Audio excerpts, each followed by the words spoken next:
I'm testifying again on the Competes Act, and I do think this is legislation that helps put us on course to lead the pack in creating the strongest and most advanced economy of the future.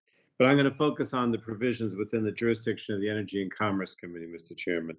First of all, supply chains. The America Competes Act will strengthen our economy by improving our nation's supply chains. And this is critical to our economic future, considering that over the past 40 years, America's manufacturing sector has lost market share to economic competitors like China.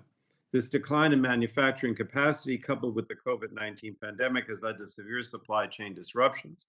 The America Competes Act will prevent shortages of critical goods and ensure that more of those goods are made right here in the U.S. The legislation does this by investing $45 billion in grants, loans, and loan guarantees to support supply chain resilience and manufacturing of critical goods, industrial equipment, and manufacturing technology. It also establishes a new office at the Department of Commerce that is charged with monitoring supply chains to identify vulnerabilities or gaps that may disrupt the availability of critical goods. And this new office will also support the availability of critical goods to prevent shortages. Now, next, I want to talk about chips. The legislation invests $52 billion for the Chips for America Act, incentivizing private sector investments in superconductor fabrication. Disruptions in the semiconductor supply chain have been detrimental to major American industries in recent years, including automakers, medical supply chain companies, and manufacturers of heavy machinery. And this bill will help us end our over-reliance on other countries for production of these critical chips. Let me talk about solar panels. The America Competes Act also invests in building a domestic solar manufacturing supply chain. Today, we rely too heavily on Chinese manufacturers for our supply of solar panels and related components. China's control of the solar chain jeopardizes American energy security interests and subsidizes a Chinese industry that relies on forced labor. So this bill incentivizes the domestic construction of solar manufacturing capacity. It authorizes the Secretary of Energy to award $3 billion in grants and directs loans to entities for the construction of new facilities that manufacture components used in the solar supply chain and to retool, retrofit, or expand existing facilities. I want to talk about the electric grid. This bill keeps our electric grid secure and resilient in the face of evolving cybersecurity and physical security threats. The bill authorizes $375 million to reduce the vulnerability of the electric grid by establishing a strategic transformer reserve and for the development, testing, and monitoring of critical electricity grid equipment.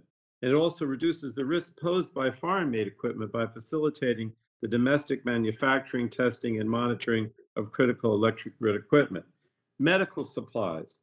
The bill improves our medical supply product supply chain and strengthens our strategic national stockpile. During the early days of the COVID-19 pandemic, I think we all experienced widespread shortages of essential medicines, medical supplies, and some personal protective equipment. The bill increases our domestic drug manufacturing base by expanding the use of advanced and continuous manufacturing practices. It establishes a $1.5 billion supply chain manufacturing pilot program, and that will help enhance supply chain elasticity and maintain domestic reserves of critical medical supplies. The strategic stockpile is strengthened. It strengthens our national stockpile by requiring that the contents in the stockpile remain in good working order and improves transparency of the stockpile supplies. The bill establishes a $10.5 billion grant program that awards grants to states to expand or maintain a strategic stockpile of commercially available drugs, medical equipment, PPE, and other products essential in the event of a public health emergency. And finally, Mr. Chairman and members of the committee, the America Competes Act innovates our wireless supply chain and network security. As consumer demand drives an increasing number and diversity of wireless devices, our nation faces converging security, supply chain, and other policy issues related to wireless networks.